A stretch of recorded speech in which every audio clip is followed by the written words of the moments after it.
Right. Right. Intros. Anything crazy in mind? Anything crazy? Well, something chaotic and stupid. Something chaotic and stupid. No, I guess in the spirit of my former self, I'll introduce myself as Magnus Odegaard, the great giant slayer, foe of kings, God Almighty of change and wrath, and the sea. Also Nikola from Serbia, and 28 years old. 28 already. Damn. Yeah, man. Yeah. It's going fast. Well, it's 28 and change now. Like, oh my god. I'm still catching up, man. Don't leave me behind. Alright, well, hi everyone. Welcome to Chaotic Stupid. I'm Kevin. I am the dungeon master that made his character possible, so don't you forget it. And we are here today to talk about starting your game. Because, honestly, probably one of the biggest hurdles that people ever face is actually getting started. And it's the reason why I see people who wanted to play TTRPGs 5 years ago still not playing in one because they just can't get started. And we seem to have an uncanny knack for actually playing the game, which is super cool. Of course, for us it's D&D, but it can apply for anything that you want to play. So we thought we'd share little bits of wisdom. Well, let's not pretend. Well, let's pretend anyway. Great bits of great vast sums of wisdom. Yeah, great vast tiny nuggets of something that resembles maybe wisdomy things. Yeah, it's gotten out of control. It's in the direction. Go back. No, it's fine. Shut up. Okay, so yeah. Gosh, we have started 2 campaigns now together? Yes. Technically maybe 3 even, if we count some of the one-shots that turned into more at various points. For example, Josh's back then. Yeah. Oh, yeah. I mean, if you look at it that way. Yeah. It depends on what you mean by started. Yeah. We've successfully run 2. That is true. We've started a couple of times. Yeah. Something smaller that it almost turned into something greater, but then remained a little bit smaller. So, yeah. Very true. Very true. Yeah, I mean, it's been an incredible journey. And I know that you love to show people the very long list of questions that I sent you way back when. So I just want to ask you as a first question, sort of, what did you think when you first got that essentially interview list or interview questions on a list from me to join the game? Yeah, I feel like I was on vacation. It's like on the Croatian seaside, if I remember correctly. And I was just like chilling out one day, probably drinking and hanging out with my friends. And I had sent you, or rather we had talked on Facebook and agreed that we were going to play. And you sent me this list of questions. So I was like, first of all, I read it and I was like, wait, is this for that D&D game? Like, is it? I was like, is this guy offering me a job, or are we, that was very short-lived, because immediately after I thought, like, wow, man, this is just so great. This is exactly what I wanted, because it was like, it meant to me that you were serious about this, because I was like, there's no way anybody in their right mind will spend time asking around, then sending a huge list of questions to just random strangers on the internet if they did not have, a true desire to make this work. And I was like, great. That's so fucking awesome. And I was like, I'm gonna give it my all. I'm gonna answer all the questions as best as I can, even on my phone. So it was a bit rushed in some sense, but it ended up working out. Yeah, definitely. And I think that was honestly my thinking back then. Was I was going through these games that people weren't committing. You'd go on Roll20 and use the search function or whatever, and you just apply for a game, and then 2 sessions in, it just falls apart because nobody's committed to it.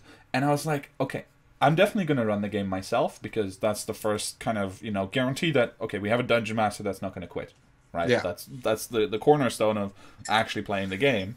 True. So I was like, okay, I can trust me. Now I need to find people that are as committed as I am. I was like, okay, I'm just gonna see who is crazy enough to actually go through some long process, and I'll just get super specific. And I think, for me, it's always been a case of, and kind of discovering it at the time, that if you're gonna play D&D or any TTRPG with people that you don't know, you better make sure that they're right people, because you're gonna spend so much time with them. And I don't regret it. I had ultimately, I think I went through like 20 applications in total. Wow. That's more than I expected. I thought I was just one of the 4 crazy people that ended up responding. Nope. It was close to 20. I think like 18 or 20 applications. Nice. You know, some people took the questions, you know, I went just very short, and that's kind of the filtering mechanism that I used. You know, the one that we, like in my actual job, we use it in recruitment as well, of just, okay, are you actually willing to spend the effort to even go here? And I think it's a method that people probably don't use enough when dealing with strangers, because there's like almost 8 billion people in the world now. You have no guarantee that just because you share a hobby that you guys have anything in common. So I'm like, just filter people and be specific, right? You don't have to be mean, you don't have to be exclusive, you just have to make sure that you are spending time with people that you like and that like spending time with you. And that was my main goal there, and I found you and I found our other friends, and it's still one of the best things that ever happened to me, because now I'm sitting here and we're doing this. So it's pretty dope. It was absolutely great, and I have to say I never did that thing where I was, you know, brave enough to just venture out into the world and find random people to play with. I've only really DM'd for people that I actually knew or was a longtime friends with. The closest I ever came to DMing to someone that I don't really know was like, I wouldn't even say that I came close, to be honest. Like the closest was DMing for you and some of our friends, one of whom was slightly less in the session with us at the time, right? For slightly less a period of time. So I think that it's either doing what you did, because I don't believe that you should ever play with folks unless you agree on at least a few basic principles as to what you want from a game. Because I think that if you don't have at least those basic principles, or at least you like the same sort of fiction or non-fiction for that, like if you're all history buffs and you all like, I don't know, Eastern culture, specifically Chinese and Japanese, then you know, okay, Oriental like game is probably our forte. But if the DM is like, no, we're gonna play Native American influenced session where it's all different than what you want, is like, what's the point then? Absolutely.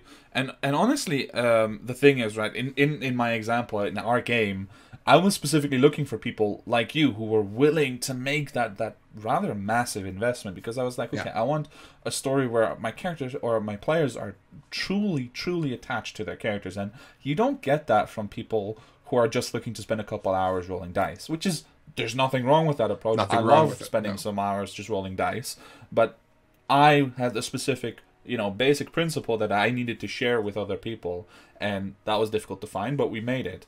And that's kind of where, you know, just being sure about the people that you play with is huge. And for me, the second thing that's huge is always planning your next session. You know how militant I am about the topic. But a lot more than me. I mean, it's almost impossible to for me to watch sessions fall apart or games fall apart, and I'm listening to the dungeon masters or the players that are dealing with this, and every time it's like, okay, we had planned a session and somebody couldn't show up, and I'm like, okay, so what did you do? Nothing. And I'm like, why not? Make your next plan. Keep moving forward. Always have a next session on the calendar. It doesn't matter if it's a month from now, but at least you'll know you'll sit together again, and it won't just fade from your consciousness as something that, oh, I would have liked to do that sometime. Because I think you have to kind of be, and I think frankly as a dungeon master, it's probably one of my strongest traits, is just the fact that, you know, I make sure that session is always scheduled. But I know that you are a little different about the topic, maybe. So, how do you keep Well, your sessions going? I mean, different being I cave more easily. No, but I think you're right. It is important to always try and find that next session or to make that next one work. And I feel like I was like that most of the time. But after a while, if it doesn't work out a few times in quick succession, or there's a long spell of not playing, then it inevitably starts being like, should I even be doing this? I've prepared for the fourth time now, and it failed for the fourth time now, and you start doubting that. And I think that in the long run, it is both normal to feel that way and also important. Because if you don't feel unquestionably that no, it is worth it, I will make this work no matter what, it's just a rut, we're going through a rough patch because everybody has a lot of stuff happening in their lives, etc. Unless that is the case, it's probably time to consider, like, is the effort that you're putting in or the effort that your players are putting in, maybe you're the problem in a way, right? If you're constantly having to reschedule because of your own obligations, then it's not fair for the players. Yeah. Right. So I think that maybe we are a little bit different in that sense, because I think I would give up sooner, more than likely. And I have, in a sense, but it was also, getting demotivated and, hitting a rough patch in terms of like creativity and things like that. That led to me sort of dropping the campaign that I was running.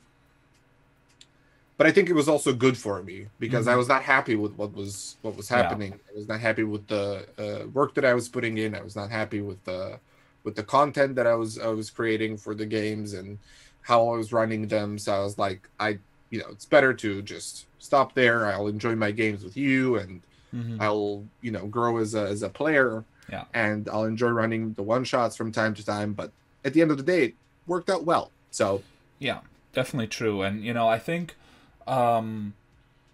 it's really interesting that you say, like, I would have caved sooner. Yeah. I don't think it's necessarily a thing of caving. It's just that it's like a hurdle being thrown up each time, and you just learn to jump different hurdles more efficiently as you go, probably. And I've just let's just say that having you where you are, and then having two players across an ocean is, that's already a huge scheduling issue. So for me, it's been from day one, I just had to get it right. But when you get it right, you get to actually start looking at playing your game, and that's what it's all about. I wanted to say something else about I'll come back to it later, I'm sure. Yeah. Well, I feel like, not to be, I don't want to be the police or anything, but I think we strayed a little bit from what we wanted. I think. Yeah, it's my rant about about scheduling. Yeah. We jumped straight into Too Chaotic, Too Stupid. It was not. We usually reserve it for the end. We just jump straight into it, I think. Yeah, definitely. But I think. On a more basic level, scheduling is definitely something you have to get right to get to your first campaign, right? And I think scheduling your session 0, for example, in your first session can be a really good kind of test run. Oh, this is what I wanted to say. So we got back to it. Thank you. Yeah. But like, it's a really good test run, because you get to find out whether your players and you are actually on one line about the timing at all. Because I've also seen groups, they get together and they start planning the game, and every time it's like, before anything's happened, someone goes, oh, I can't play. And usually it's like one or two players who have more busy schedules, which is fine. But eventually, the truth is, the underlying truth that nobody's willing to acknowledge is that all of those schedules together simply aren't compatible, and someone is going to have to drop for the game to start happening at all. And that's an uncomfortable truth that people don't usually want to see. It's true. And I think a lot of the time it's because you're playing with at least one or two friends, or maybe your whole group is friends, and then you're like, whether you're online friends or I hate the term in real life, but like whatever, 10 same geographical location friends, you know, Sure. you can have conflicting schedules, right? Yeah. So, you know, if you and I were long time, years and years have passed since we became friends. So if we want to play the game together, thankfully we're in the same time zone. But if we weren't, it would be very hard for me to say, no, I don't want to play in your game, or no, I don't want you to play in my game. I'll go with the other four randos and make it work. You know, it would be a different kind of challenge. So I think that plays into it a little bit, but that is even, you know, that makes it even more important to ask that question that you asked of me, which is like, does this time slot and time zone work for you? Because we've got players from North America and players from here or there, and we ideally want to play at this time. Does that work for you? I'm like, yeah, it works for me, and that makes it possible. If it doesn't work for me and I don't have an alternative, you know, thanks. If I run a game in the future, you're the first person I call. If not, hope you can call me into one of your games at some point, and you know, you say your goodbyes. Yeah, it's true. I mean, I suppose I'm kind of ruthless on the whole topic, because I'm always like, just dump your friends and play with people who can play. Of course, that's not really how it works for everybody. Yeah. And it's not how it works for anybody. It's not how it would work for me either, right? Like, I think between the end of our last campaign and starting this one, I think we had a 7-month pause at least, roughly. Something like that. Yeah, something in that area. And the reason was because I wanted to play with you guys again, like that whole group, and eventually it just turned out it's just not possible anymore, which is really sad. And so, of course, you know, it also took me time to get over it. And then we found our other group, but I'm sure we'll get to that later. What did you have as our next kind of topic? Well, I did want to ask you a question, because I think, you know, you brought it up, the whole situation, how we started, and I think that for me, one of the great things that you did was our first get together, right? And how you kind of facilitated the kind of relationship growth between the characters. Before we actually started playing the game. I'm trying to remember now. It's been such a long time. Was that a session 0, or did we start from session 1 and just take some time at the beginning? I'm trying to. No, we did not start at session 1. We had a session 0. Because obviously I did some research on how to actually do the whole thing, and when I met everyone, I was like, okay. First of all, I started getting so many ideas from each of you that I was like, this is not going to work. So actually, what we did was we had a call. And we introduced everyone, right? We kind of met each other and we're like, okay, we're going to play D&D together. That's cool. I think I had already a little outline of the world, or at least of where you would be starting. And you sent it to us, so you for sure had. Just a little bit, right? Just a little tidbit to kind of get your imagination going. And that's what I wanted you to walk away with from that conversation, because I didn't want to do a session 0 that was just, you know, one time, 4 hours or 5 hours in creating a character. I wanted us to, and that's what we did. We debated for I think 2 weeks or so, back and forth. We did have session 0s in there. But we never actually sat down and just crunched out the characters. We did that over time, because as we talked, you know, the stories developed of, okay, I want my character, like for you, it was a noble background and this, and maybe this is just pure awesomeness. But wow, I mean, let's not, you know, he did do some horrible things there along the way.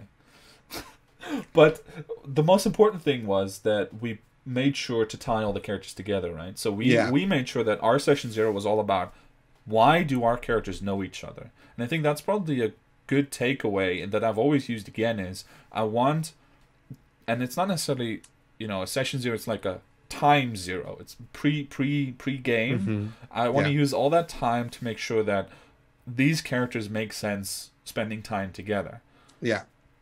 And that was for me the big takeaway, because it worked so well with you guys. You had you started the game, you already had stories, you had banter, you had a connection, and you understood why you were together. Because that's always been the biggest confusing thing for me, and it doesn't have to be, right? It's fine if characters meet in a tavern, and if that works for you, go for it.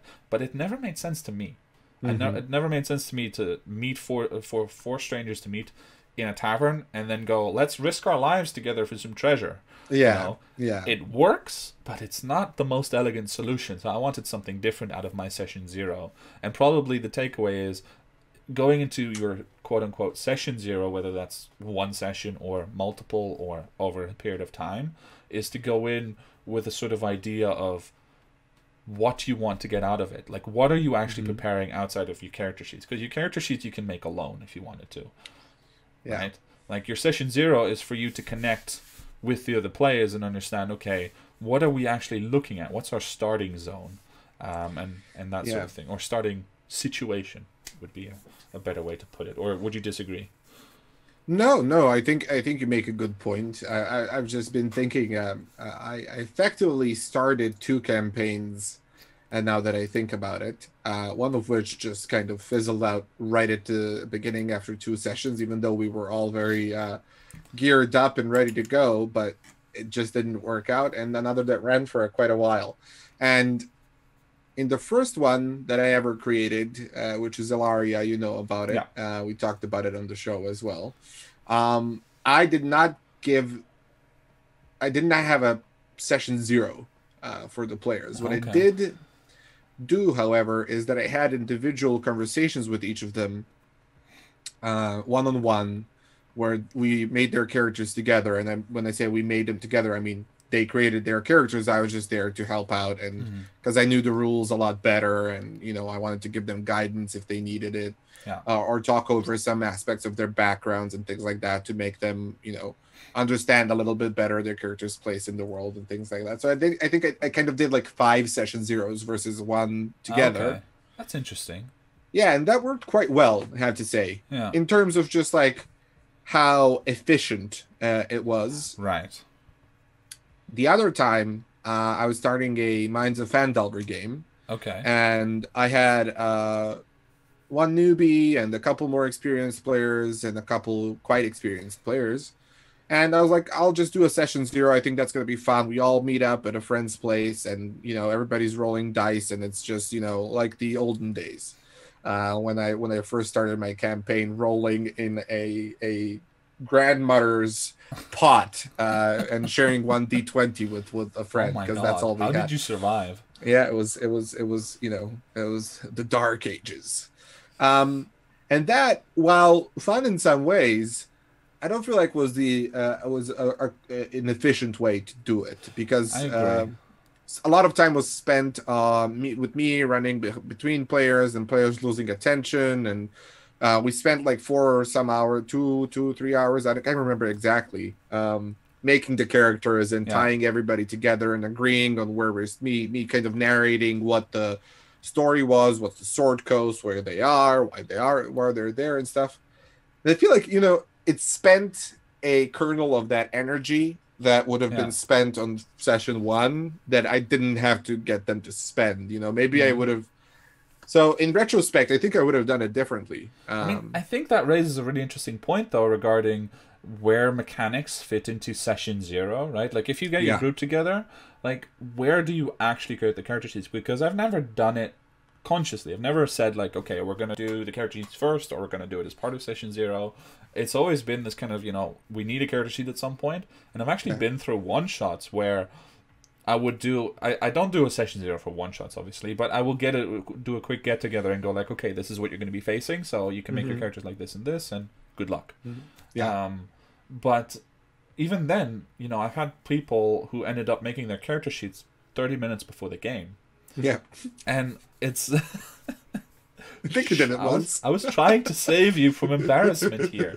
No, but there's nothing wrong with that. It's just that, kind of thinking about it now, I definitely would say, if you're starting a campaign, I would say that almost it would be better to do what you did and have the individual meetups with the players and get their characters established without necessarily too much of the story developed yet, and then put them together to actually talk about, hey, how do we know each other? What are some cool things, and that's where character background, the other episode we did, also comes in, because you can use those questions of, oh, hey, what is a fun memory that we have together? What's a sad memory that we have together? What's a painful memory that we have together, or something? Gosh, you can see that I tend towards tragedy and conflict, but you know. Never. Oh God, you should have stopped me at like painful memory. Yeah, so gee whisk. I sure hope. Yeah, I sure wish I would. I had. But it's interesting because I had never thought about it before, and I definitely think in the future that I would make sure that people have their characters, or at least a conception of their character. Maybe not all the traits and things filled out, or every single subclass picked, but that you at least have a conception of, okay, it's going to be a human fighter, or it's going to be Yeah. the most Yeah. bland combination, but still. Yeah. To be honest, like even after seeing what you had done and after us discussing, like we touched on it a little bit in I think our first episode, like about the knife theory and Right. Yeah. a few of the different things that people do to help set up their world building and campaigns and character backgrounds. I do think that I would still do the one-on-one because I think it allows me to get the people in the mood, if that makes sense. Like, because I'm of course going to be passionate about my world, right? I'm going to be passionate about the story that I am intending to tell, at least in session one, right? Afterwards it becomes communal and we all work towards building it out, but I have to go in with a plan, and we can talk about that a little bit, I guess. But I think I would still go with the one-on-one option, because you get to learn a lot about what the person wants and what they need, and you can discuss like, hey, I really want to create this high fantasy grand type of setting where we are all heroes and we're fighting demons, devils, and riding dragons, right? And they're like, oh, really? I kind of like a gritty, more, subdued type of environment, and there's not a whole lot of magic. And then I'm like, you just kick him out the door.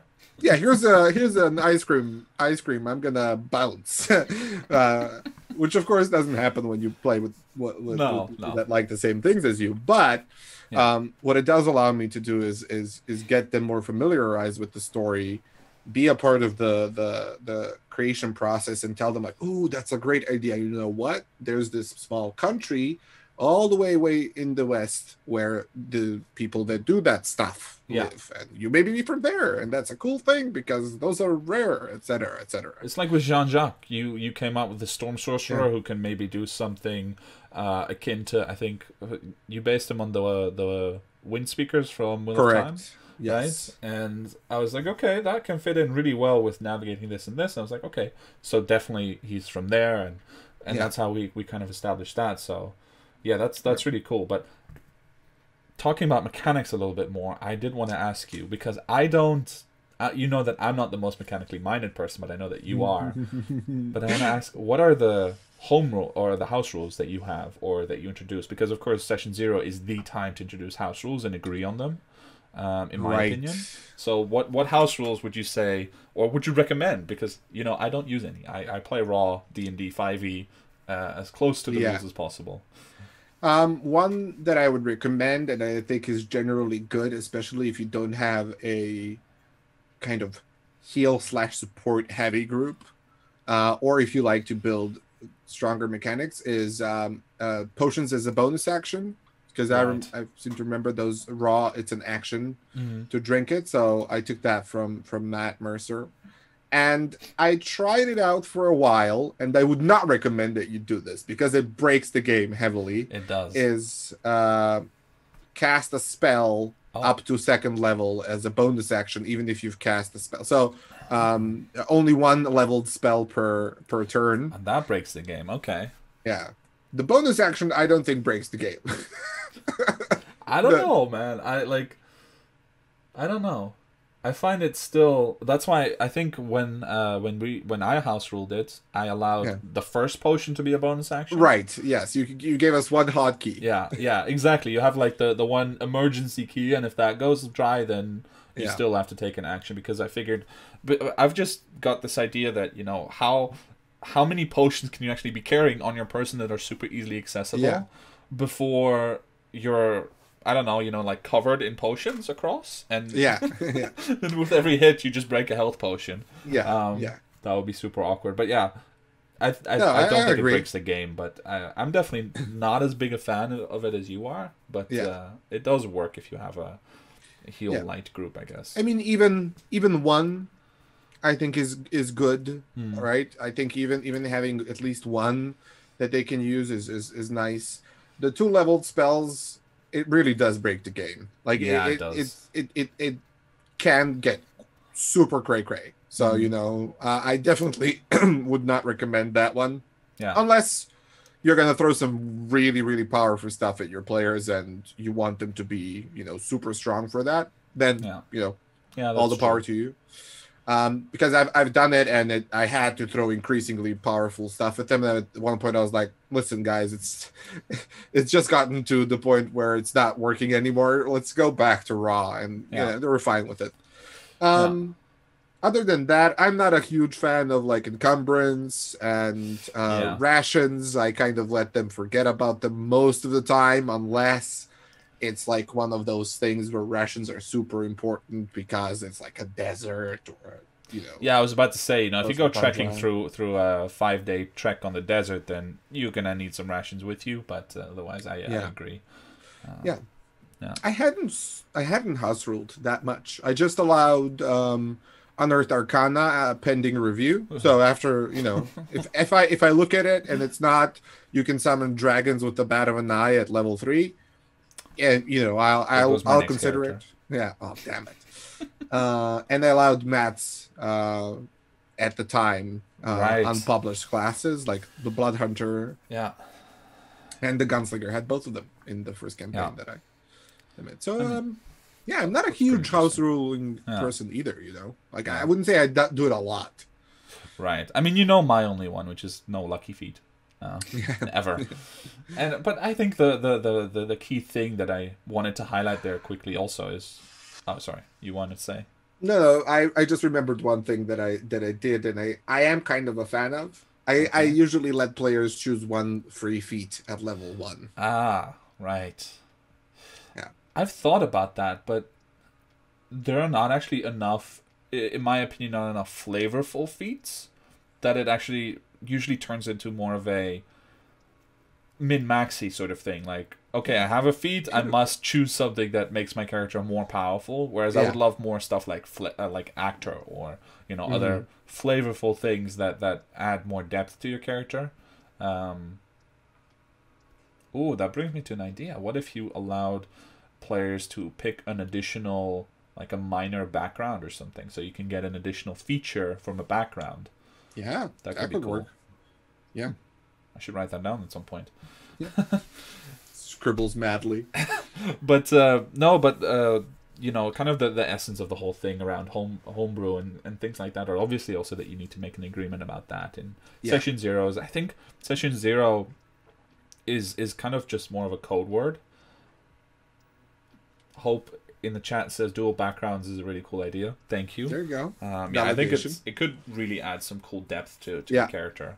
But regardless of what you do, that session 0 is just such a magical time to make sure that you get all of your ducks in a row, right? Because we say when you start forming your group or start looking at, okay, we want to run a game together, the first thing you need to do is make sure that you're aligned. But that alignment essentially goes all the way from the moment that you meet with each other and say, we want to play this TTRPG, all the way to the moment that you actually start your first session. And if at any point you discover something you can't get across, like a hurdle you can't get across, then you need to figure that out before you start. And that's, in my opinion, what the biggest thing about session 0 is, right? And then it becomes these details of homebrew rules, of races that you can pick and cannot pick, rules about the world, all of these things that determine to make sure that you are on the same line as your dungeon master and your fellow players.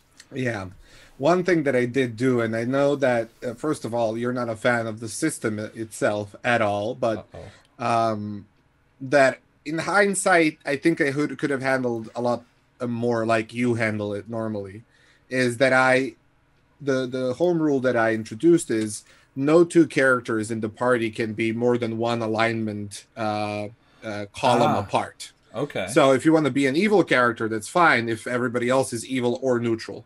Right. If you want to be a good character, everybody else needs to be neutral or good. Mm-hmm. You can't have direct opposites, and that's because I just don't like the idea of having the Paladin of Lathander that's all about saving the world and, you know, damsels in distress, only to have the evil wizard kill the damsel and sell her off her parts to a necromancer afterwards in the same session. That was a very graphic example, by the way. It was. My apologies. Yeah. I don't know where that came from. Are you writing a story? But, maybe. But yeah, I introduced that as a home rule. And yeah, just because I didn't want that sort of disparity in the narrative itself of, you know, because I don't think conflict amongst the party is a bad thing, or conflicts of beliefs or morals are a bad thing. It's just that I didn't want like a lawful good and a chaotic evil person in the same party, because then you just have to introduce so many levels of suspension of disbelief that at some point it just loses all meaning for me. Yeah. That was a house rule that I introduced. And I mean, the thing is with alignment, I've ranted about alignment, but assuming that you want to use that system, I think there is a sort of diametrically opposed core to the fact that if you're an evil character, your basic reasons for existing are simply so opposed to everything else that's productive for, you know, a party made up of other people, that it just doesn't work really well. And that's why, you know, I mean, you alluded to it, but my house rule on that front is you're just not allowed to have evil characters. You know, and I don't mean it necessarily in just the alignment sense. I just mean you're not allowed to have characters that are not willing to partake in the group and be friendly with them, right? So you can all decide that, you know, you want society to burn down because this lord spurned you for the 15th time, but you have to decide it together, and you still have to kind of care about each other. And the second, I guess this is also a house rule that I forgot that I introduced, but the second house rule that I do is you have to be friends. Your characters, whatever you do, but you're adventuring together and you're risking your lives for each other. So in some fashion, your characters have to be friends. Yeah, I agree with that sentiment, and I think calling it a house rule is going, you know, it's just like, I need this in order to tell a story with you. I mean, I guess you could call it a rule in that sense. It is a rule. I do enforce it, but yeah, you do enforce it, but it doesn't change the core mechanics of the game. It just makes sure that everybody's playing nice, and that it makes sense that they're together. So, yeah, I think it's a very good thing too, because on the alignment front, you know, I think both of my characters that I played for in your campaigns that I'm playing right now, you know, both Jean-Jacques and Magnus, to an extent, have had evil moments or you know, evil tendencies in some respects. You know, Jean-Jacques and Magnus both are, by some, considered ruthless in certain situations, but super caring and friendly in other situations, or, you know, immoral because, you know, neither of the two is shying away from stealing or blackmail or whatever, but they do anything for the party, and they're always working towards the betterment of the party. Yeah, definitely they are. So, since we decided that we would take it a little shorter today, shall we move on to, I think you had some thoughts on how to prepare for your first session, because, of course, if you get through the whole session 0, I don't want to say, okay, debacle is not the right word, but the whole thing, let's go with thing, it's a word, then, of course, you have to actually start looking at running the game. So, you had some thoughts you wanted to share? Yeah, and I think one thought that I would definitely share, and it's inspired somewhat by my one-shots, but also by my first session that I had ever written. When you prepare, do not over-prepare. Like, it's not a bad thing per se to over-prepare. I know. But you do it well, where you over-prepare with the forethought that you are 99.9% over preparing, and that you're effectively just preparing the next session, right? Every time I've prepared for a one shot, or I've prepared, except the last one, or I've prepared for my first session, I had over prepared, and then every time I get to feel like, oh, I'm such a failure, why did I misjudge this so badly, I couldn't get the story running, and I'm just so bad at this. So just as a word of advice, do not over prepare, because it can have a little bit of a negative effect Yeah. on you, especially if you're new. As time went on, I became more like, I just didn't want to tell too many stories at once, and Yeah. yeah, it's fine. Yeah, exactly. And I think if you're new is a very good point to make there, Yeah. because when you're new, I think the biggest thing that I recall from starting out in D&D, and a question that honestly has stuck with me for many years and still sometimes I wonder, is how much can actually happen in a session, because you will, Yes. and I think the basic thing that you have to accept even when planning your very first session is nothing will take the amount of time that you expect it to take. The Yes. conversation with the clerk at the front office of the hotel is going to take 25 minutes when you expected 5, and Yes. the search of the room is going to take 3 minutes because someone rolled a natural 20 on the Yes. investigation check. uh, like Yeah. that kind of time management is I think, frankly, if you're preparing your first session, because you will never really be able to anticipate how the players or the characters will act. Because even if you know the players, you don't know how those characters will interact with each other. Just let go, right? Just make sure Yes. that you have your answers ready, and then just go at it and see how long it takes. Yeah. I am very happy that you said that, because most of all that you just said, just let go. Because I think one thing, and this is for me, too chaotic, too stupid, and I don't mean it in an offensive sense, because I think I might say something that will encompass a wider group of people than I normally do with Right. this sentiment. But it's, do not get married to the prep. Be prepared to adjust on the fly to make the story better, because your players made cool choices. Yeah. And I had an anecdote that I wanted to share with you. In my very first session ever as a Mm-hmm. dungeon master, I had prepared this whole storyline. The party goes into the woods, discovers in search of a lost patrol, only to discover that they had betrayed the country, and it's all in an ancient temple of Ayun. And it's meant to be this climactic. It's the pinnacle, right? It's the Yeah. it's the climax of the session. So it's meant to be this very intense battle where they barely get by the skin of their teeth, and capture some of them, or interrogate them to get back. What happens is, I think maybe 3 rounds in, my champion fighter rolls nat 20 with max rolls on the die, and just eviscerates the main bad guy, because I didn't necessarily give him enough hit points and stuff. And he's like, has one more attack. He's like, can I try and intimidate them afterwards? I was like, sure. You're a huge ass dragonborn that just rolled a nat 20 on the Yeah. die. Okay, I go ahead and roll it with advantage. And he rolls like 19 or 18, and these are like grunts. And I'm like, they're pretty much full HP.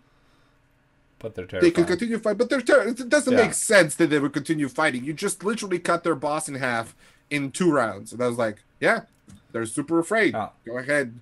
And the battle that was supposed to last like 2 hours or an hour, ended up lasting 15 minutes. And it was better that way. Yeah. So don't be married to your plot, right? Don't be married to performing each section as written. Yeah, and I think honestly that brings me to a really good idea that I just had based on what you were describing, and it's something that is very prevalent if you talk to any dungeon master that's been doing it for any length of time, is being ready to adjust smaller things. For example, in your situation, one of the things you could have also done is adjust the hit points of the boss. Sure. Yeah. So when they hit that incredible crit, hey, the boss is still standing. That's crazy.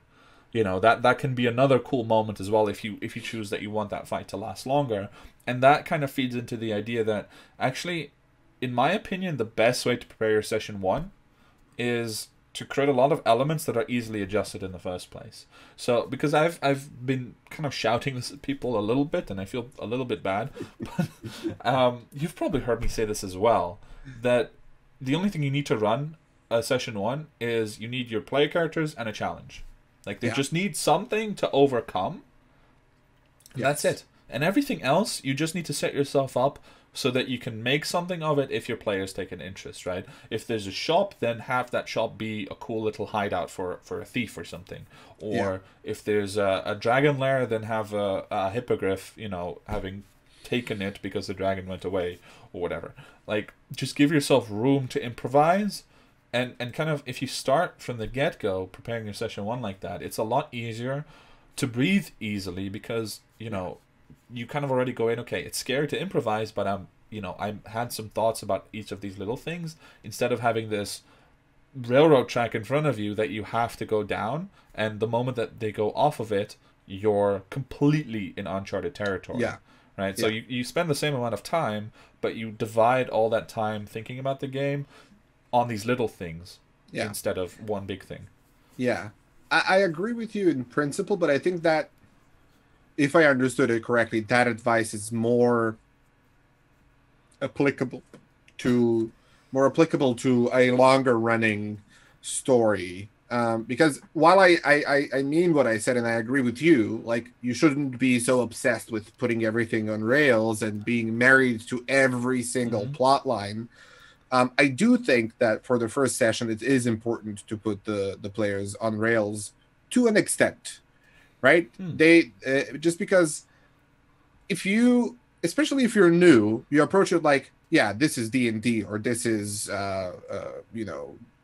Pathfinder, or this is Stars Without Number, whichever game you like to play. This is sandbox, anything can happen. I'm just gonna put them in a tavern and I'm gonna wing it, right? Yeah, that can end disastrously, right? No, there I agree. I definitely wouldn't advocate that. It's more that, if you give your players a main mission of, okay, go into this town and find out where this missing person is, or go into this burrow and fight some undead, right? They'll have a journey to get there, and there may be things along the way, and those things are the ones that can take up more time if the players take an interest in. That's where you want to feel comfortable knowing that, okay, I have a cool encounter, I have ways to steer them in from different directions. Either they run into the paladin who needs help, or they run into the woman who lost her husband, or something or other, and it just all kind of points in the same direction. That's more what I meant. So that you're comfortable with those random encounters. I agree. But also don't make 10. Make three random encounters, and then whatever direction they go. And I guess this is the beautiful DM trick, right? Is whatever direction they go, just put one of the encounters that you prepared in front of them. Yes. You know, you don't have They will never know. Friends. Exactly. They will never know. Yeah, because they will never know what they didn't see. They only know what you put in front of them. So if you have only 2 encounters prepared, but they have 15 different paths they can take, just let them take one of the paths, and then you put one of the encounters in front of them. And for the next time, if they can take one of the other paths, you just prepare one additional encounter, and then see again where it goes. Yeah. So I think we're nearly at time. Do we have more we still have time. I mean, we're at 48 minutes now, I think. Oh, okay. I was going to suggest to do a quick round of practical tips for people. I think we said some, but I have a few in mind that I think would be fun to share. And I'm sure that you'll remember some as well. List of random names, male, female, gender neutral, however you like them. Can I jump on that one? Yeah, if you Google Chris Perkins name list, it's fantastic. Just use that one. Go. It's a great start. Yeah. Outside of randomness, when you're preparing your first session, or if you're preparing a one shot that you're just going to run for new people or whatever you're doing, figure out what your main characters are, and then write a little bit about each of them. Not like a background, not like a novel or anything like that, but they're half-orc or drow, or if you don't like to label your characters with race or ethnicity of any kind, then you don't have to. Like, they can be gendered or non-gendered, but just like they're pissed off, or they're kind and have a deep or a high voice, if you like to do voices, accents, whatever you need to know about the character, right, to be able to play them. Yeah, correct. Just something that if you stumble, and if you're doing it for the first time, you'll stumble, and that's fine.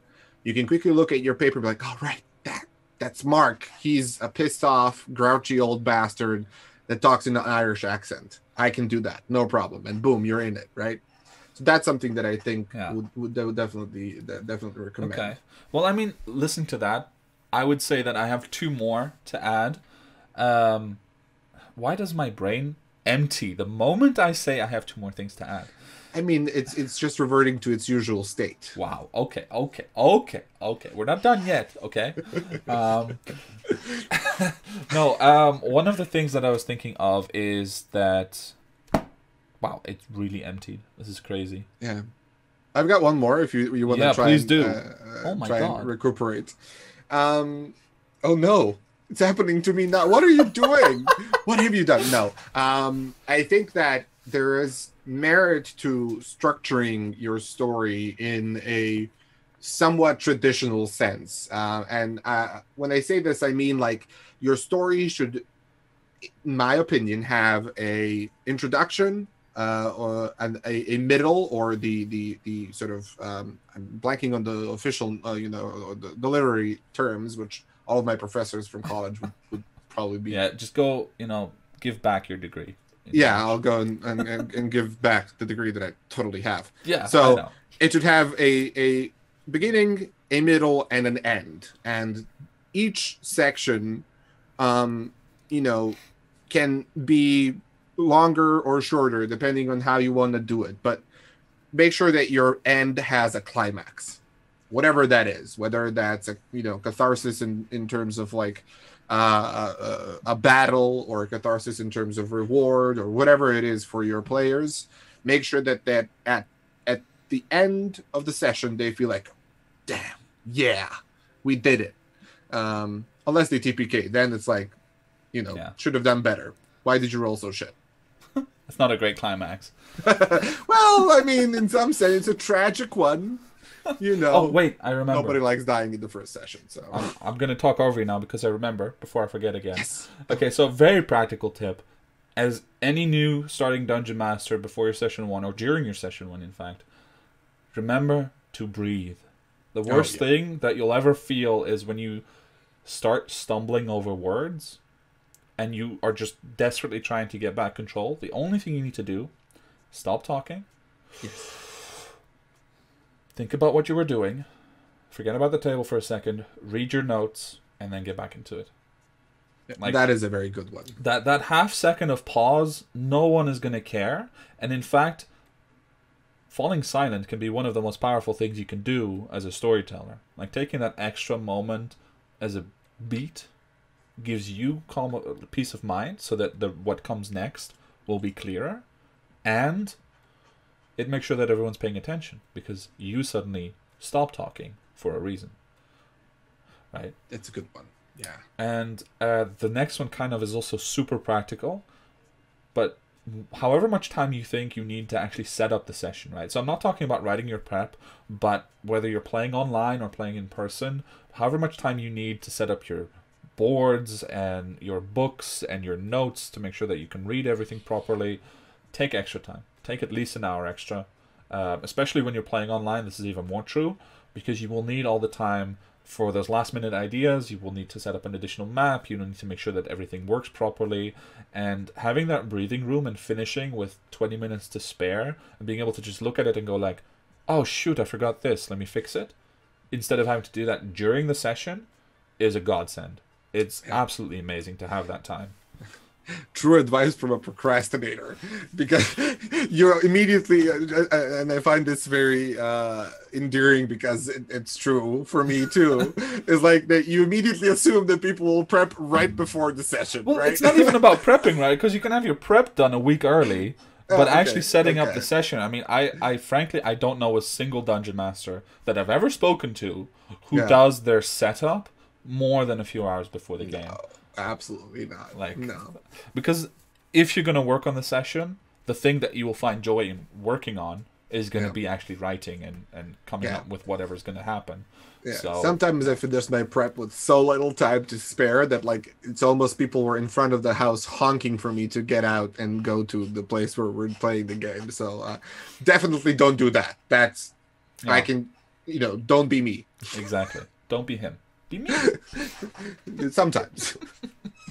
No, be who you are. Just take the, give yourself the time, and it's true in so many things about running your first session, running any session.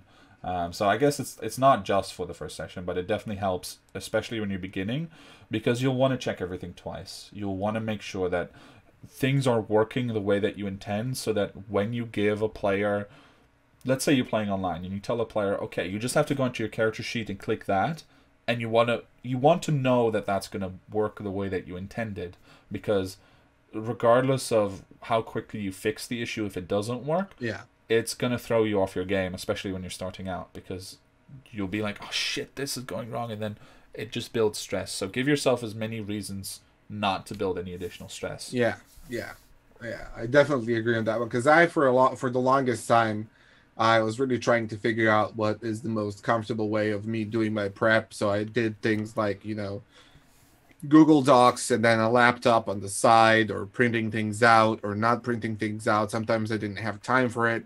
And whenever I was in a position where not everything was like, you know, there for me, or I didn't have enough space and things, it always led to just confusion and an inability to kind of do it well. So this is a bit outside of, I guess, prepping for your first game, but maybe it's even most true for the first game of all. Make sure that you find yourself like a comfortable, like, process, I guess is a way to say it. Like, just a comfortable spot, a comfortable way of you know, setting yourself up, your dice, your whatever you need in whichever way you like, but just make sure that you're feeling comfortable, because that will make it a lot easier, I think. Yeah, definitely. All right, I mean, it's a bit short, but I think that brings us to a very nice conclusion of what we're talking about for the moment.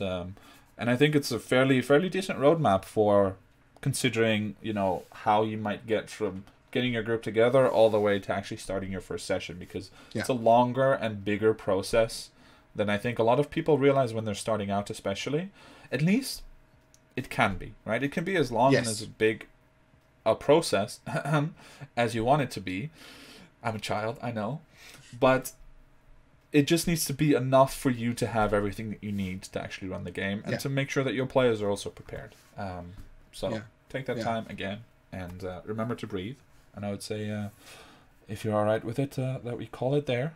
And, sure. Thank everyone for listening. Remember to breathe is good advice, just like in general. Yeah. You should breathe. Apparently keeps you alive if you don't. Something. Yeah. I still have a hard time with that sometimes. I wake up. But anyway. All right. Well, then, on that note. It's fine. We'll cut it out in post. That's what Sam always says, I think. All right. Well, everyone, thanks so much for listening, watching, whatever you're doing. We really appreciate it. We hope that this was in some way helpful in getting you to start your first game. Look at him. That's how you're going to look after you finish your first game.